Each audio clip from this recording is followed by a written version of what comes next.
Vous voulez devenir praticien ou praticienne en massage bien-être? Excellent choix, je ne peux que vous soutenir dans cette démarche. C'est un métier qui a illuminé ma carrière pendant plus de 30 ans. Alors voilà, comment est-ce qu'on devient réellement praticien ou praticienne en massage bien-être?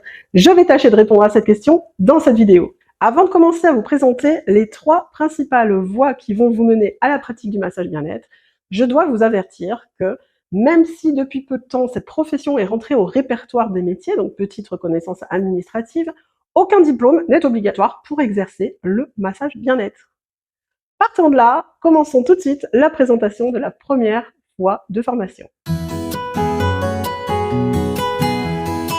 Il faut bien commencer quelque part, et cette première voie de formation consisterait plutôt à découvrir ce qu'est le métier de masseur bien-être, en pratiquant tout simplement un protocole complet de A à Z. Pour cela, de nombreuses formations existent pour vous initier à un premier protocole de massage bien-être, généralement appelé relaxant, voire californien, qui vous permettrait d'appréhender en fait toutes les étapes d'un massage, que ce soit de l'accueil du client, de l'installation du client, à la pratique d'un protocole. Pour moi, c'est indispensable de commencer par ce type de formation pour vous rendre compte si vraiment vous avez envie de vous investir à long terme dans cette carrière. Le métier de masseur bien-être est exigeant. C'est un métier qui va demander énormément d'endurance. Alors si déjà vous avez en tête de faire un métier facile et confortable, oubliez tout de suite, vous allez devoir donner beaucoup de votre énergie pour réussir à vivre de ce métier, de cette profession.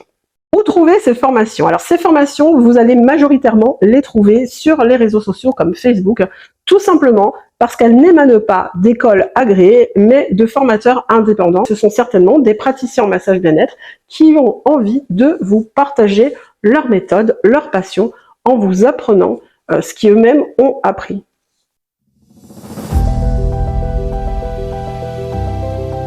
Le deuxième chemin de formation est beaucoup plus encadré. Il s'agit des formations normées RNCP.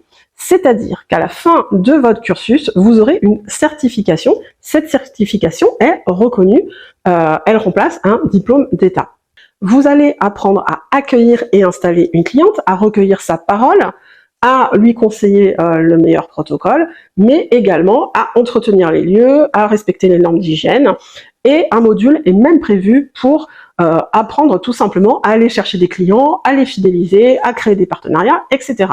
Pour cette formation donc, qui est très complète, vous allez avoir en face de vous des personnes qui, elles, sont de vrais formateurs reconnus, qui vont être encadrés dans une structure physique et administrative.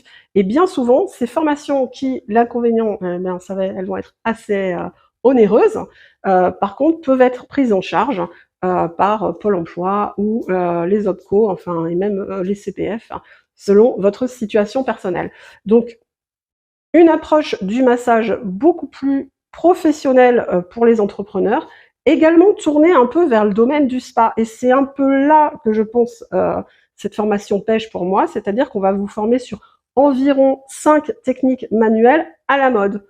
J'ai pu voir passer le Kobido, un massage relaxant bien entendu, mais après des techniques pas forcément vues en profondeur. Voilà.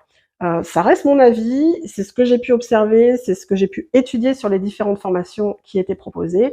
On vous propose des massages à la mode pour éventuellement être employé dans des spas. C'est un peu le discours, en fait, structure spa, centre de bien-être. Ce diplôme vous permettrait d'y travailler. À mon avis, c'est une meilleure approche si vous voulez monter votre propre centre de bien-être, centre de massage. Mais en revanche, vous n'allez pas explorer en profondeur une technique en particulier. Bien entendu, rien ne vous empêchera de le faire plus tard.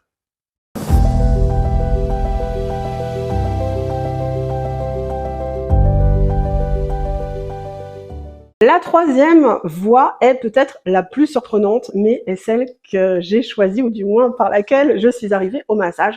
Ce sont les formations d'esthétique.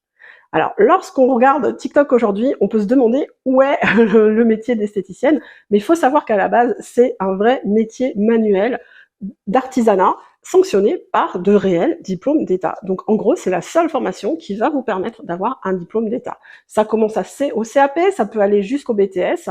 Il y a différents niveaux d'apprentissage. Pour ma part, j'ai mon CAP et mon brevet professionnel. C'est au cours du brevet professionnel qu'on a développé le plus la technique du massage. Alors, dans la formation d'esthétique, moi, ce qui m'a plu, c'est d'être entièrement formée sur l'anatomie et sur la peau, sur tout ce qui est biologie, dermatologie. Vous allez comprendre comment fonctionne le corps humain. Vous allez comprendre comment fonctionne la peau, parce que c'est quand même la première chose que vous allez toucher quand vous allez masser. Comprendre quelles sont les problématiques, apprendre aussi quelles peuvent être les maladies liées à la peau, les principales maladies et les principales contre-indications. Tout ça est extrêmement abordé dans les cours d'esthétique et ce sont des formations que j'ai rarement vues ailleurs. Alors évidemment pas dans la médecine, mais je parle vraiment dans le monde du massage. Être formé à ce niveau-là, pour moi, reste très très important et est une base du professionnalisme. Vous allez également apprendre à masser vraiment. C'est-à-dire qu'on ne vous apprend pas un massage à la mode, on vous apprend une technique de massage. C'est-à-dire que chaque technique doit apporter un résultat. Il faut savoir qu'actuellement, les seules transformations, les massages de transformation physique, donc anti-âge minceur, sont normalement réservés au métier d'esthéticienne. Ce n'est pas pour rien. Vous allez également apprendre des techniques qui vont être complémentaires au massage, comme par exemple le gommage corps. Et oui, c'est l'entrepreneur qui parle. Ajouter une petite prestation toute simple comme le gommage corps à un massage va vous faire augmenter votre chiffre d'affaires très facilement. La plupart des gens ne pensent pas à ce métier, tout simplement parce qu'ils se disent « mais moi, j'ai pas envie d'apprendre à épiler, j'ai pas envie d'apprendre à faire les ongles, ou même j'ai pas envie d'apprendre à faire les soins du visage ». Et pourtant, j'ai énormément de mes clients masseurs et de mes clientes qui développent leur activité, qui aimeraient aller plus loin dans l'accomplissement en fait de leur protocole massage.